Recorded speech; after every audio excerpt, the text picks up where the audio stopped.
had to do a follow-up video. So the last video you guys watched was the one called, I regret that workout, said no one ever. I literally, it's 10 o'clock in the morning, and I've critiqued about 47 people's food logs, and then I post videos in a private group for my clients, and then they get notified automatically, so they have no reason to not get in their positivity. So I literally had about 7 clients, a couple of past clients that are still in the group, because when you're family, send me private messages that they really love the video. So I had to follow up. Now, let me start out by saying I felt like garbage yesterday. But after I did my cardio, I felt great. And then I literally overheard a client telling one of my new clients today, leaving the studio, on the days that you don't feel like working out, sometimes those are the best days. And man, do I feel that way. Now, I give it 1,000% when I'm working out, but I really truly feel like sometimes I get some of the best workouts when I feel like garbage. Yesterday, I felt like garbage, and that's my glute and hamstring day on Thursday, which is longer. It takes me longer to do that workout than it does to do my quad focus one. So, because I have 2 leg days. And so that workout took me about like an hour and 15, hour and 20 minutes. Then I have to do cardio right after. I decided to go visit a friend. So my friend Kenny in Walnut Creek, he owns, he's going to be opening up a Max Muscle, which you guys might have seen the video on our channel, the Aguirre Fitness channel, about how he's going to be opening up a place in Hercules, probably in July, August. So I went to go visit him. I also noticed that he, I saw on one of his Instagram pages, because there's a tanning salon inside the, so it's called Maximum Tan inside there. And so I saw that he sells bathing suits, and I needed a 1-piece bathing suit for a photo shoot I'm going to do in Vegas. So I went there to visit him. I'm telling you this for a reason. Because literally, I had all my food with me because I had a feeling I was probably going to go visit him. And then my son has Kuman on Thursdays. So what I do is, you know what I'm doing right now? I'm actually, oh no, I'm driving to the right thing. Okay. So then what I do is, I literally hung out over there until about 2:15. I got there at around 1. And then I drove straight home. I wasn't sure if I was going to be able to take a shower, but I took a shower. I emptied out my lunch bag, and I already had one of my meals, but I grabbed like 2 more. And then I took the quickest shower ever, and then took Koa to Kuman. As soon as I got to Kuman, it hit me like a brick wall. I had a massive headache, then felt totally exhausted. I ended up having a couple of coffees, which, no creamer, because now I'm close to 4 weeks out, so no more creamer. Oh my God, it killed me.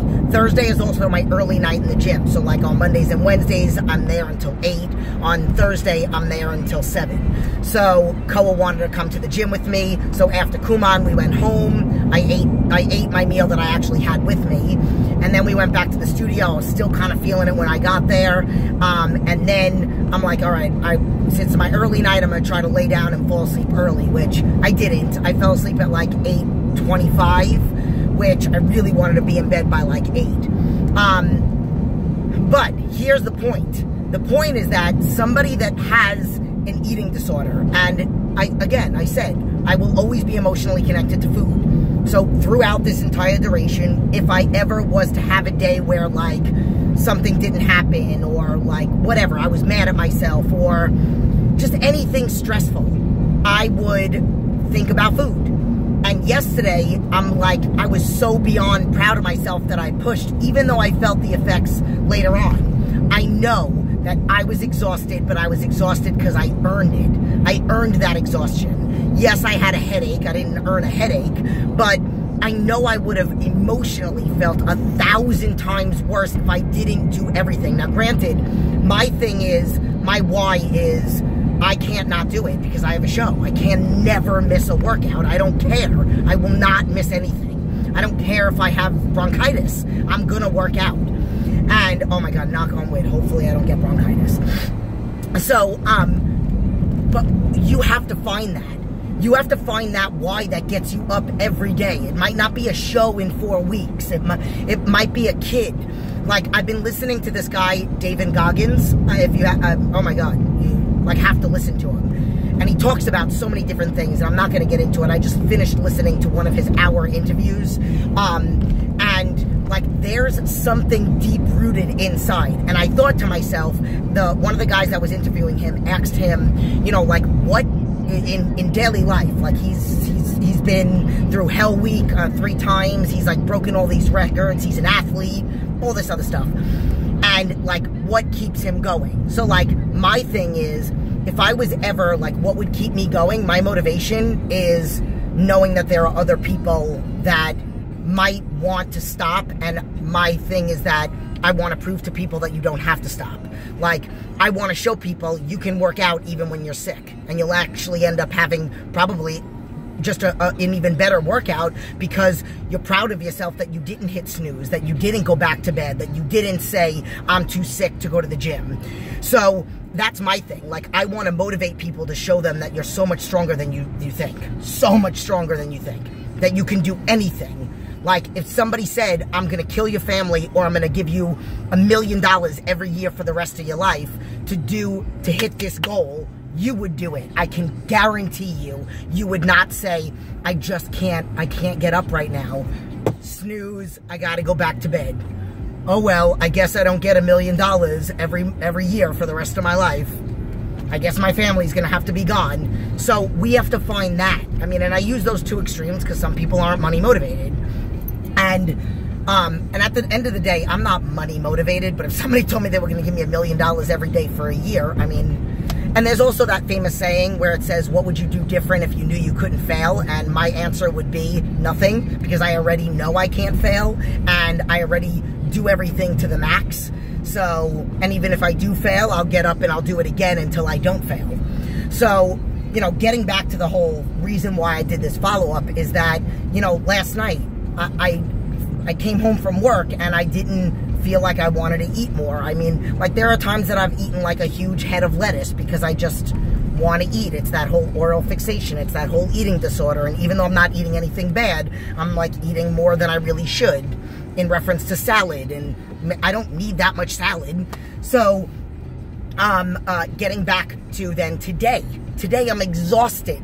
I had a phenomenal morning with the kids. I've been now listening to Slacker Radio, as you guys heard in the voice record. I took a little picture of the 3 of us, and I said, good morning, world, and I posted it. I made it my cover picture on Facebook, and then I dropped the kids off, and then I went into the studio, and I planned today and tomorrow's workout. That's what I do. Every 2 days, I plan the next 2 days' workouts. And I was, like, feeling it while I was planning the workout. I ate my breakfast. I had my cup of coffee, and then all my clients started rolling into the studio, and then I started feeling like crazy energetic, because that's how I am when I get around them. That, like, they're like my drugs, they're like my red line, they're like my energy drink. So, like, I felt super fired up. Plus, I downloaded an old school song of Justin Bieber, Someone to Love Me or something. It has a sick beat, and I can care less. You know, don't judge me. I got Bieber fever. And you better believe that that song is on repeat right now, already set for repeat for my workout. I will show you when we park. And it's turning on right now. And I'm like super fired up to have, like, look at me. I mean, yes, I did have a little bit of a pre-workout. And, but like, I would probably not have wanted to go to the gym today if I gave in yesterday, because it cycles, it keeps going. It's like this vicious cycle of, like, then my thing is that I never miss a day in the gym, ever, unless, so look, let me show you. Come on. Can you see it? Someone to Love, Justin Bieber, and then you can see it's on repeat 1. You see that right over there? Repeat 1. Yeah, it's already set up for my workout. So like, my big thing is I've only not work out in the morning if I'm doing a show or if I'm traveling to New York, because usually the flights, we leave the house at like 4 o'clock in the morning. But like, I never want to not work out if I don't feel good, because I always am afraid that it'll turn into 2, 3, 4, and 5, 6 days. And I know what it feels like. I know what it feels like to hit rock bottom and have to start all over again. So I live in fear, but a good fear, a motivating fear, that I don't want to ever get to that place where it's that hard to get started again. So I hope that makes sense. So fired up. I love this little follow-up, so I'm going to name it the same thing, which you guys have obviously seen. I gotta go kill it.